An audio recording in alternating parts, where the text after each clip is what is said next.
حضرت میمونہ رضی اللہ تعالیٰ عنہ فرماتی ہیں کہ میں نے ایک باندی سرور کونین صلی اللہ علیہ وآلہ وسلم کے زمانے میں آزاد کر دی، پھر اس کا ذکر آپ سے کیا۔ آپ صلی اللہ علیہ وآلہ وسلم نے فرمایا، آزاد کرنے کی بجائے اگر اپنے ماموں کو دے دیتی تو یہ تیرے لیے زیادہ اجر و ثواب کا باعث ہوتا۔ بخاری کی حدیث۔ یعنی حضرت میمونہ رضی اللہ تعالیٰ عنہ ام المؤمنین ہیں، حضور اکرم صلی اللہ علیہ وسلم کی اہلیہ ہیں۔ ان کا پہلا نام برہ تھا، آپ صلی اللہ علیہ وسلم نے بدل کر میمونہ رکھ دیا۔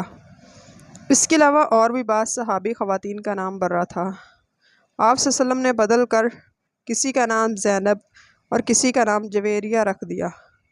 لفظ برہ کا ترجمہ ہے نیک عورت۔ یہ نام آپ کو اس لیے پسند نہ تھا کہ اس میں بڑائی اور اپنی تعریف نکلتی ہے۔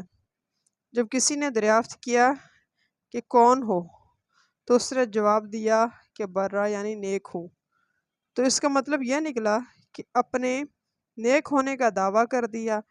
ایک مرتبہ ایک عورت کا یہی نام بدلتے ہوئے آپ نے فرمایا، لا تزکوا انفسکم اللہ اعلم باہل البر منکم، یعنی اپنی پاک بازی کے دعوے نہ کرو، اللہ تعالیٰ کو خوب معلوم ہے کہ نیک کون ہے۔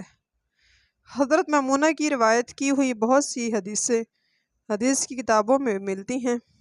جو حدیث لکھی ہے اس کا خلاصہ یہ ہے کہ حضرت میمونہ رضی اللہ تعالیٰ عنہ نے ایک باندی آزاد کر دی تھی، چونکہ غلام اور باندی آزاد کرنے کا بہت بڑا ثواب ہے، اس لیے انہوں نے یہ سمجھ کر کہ نیکی میں مشورے کی کیا حاجت ہے، آپ صلی اللہ علیہ وسلم سے مشورہ نہ کیا۔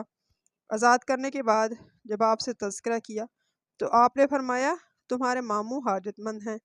آزاد کرنے کی بجائے ہدیہ کے طور پر ان لوگوں کو یہ باندی دے دینا بہتر تھا، جس سے زیادہ ثواب ہوتا۔ اصل بات یہ ہے کہ نیکی کرنے کے لیے بڑی سمجھ کی ضرورت ہے، مگر دینی سمجھ ہونی چاہیے، جو اللہ تعالیٰ کے نیک بندوں اور دین پر چلنے والوں اور دین کی کتابوں سے حاصل ہوتی ہے۔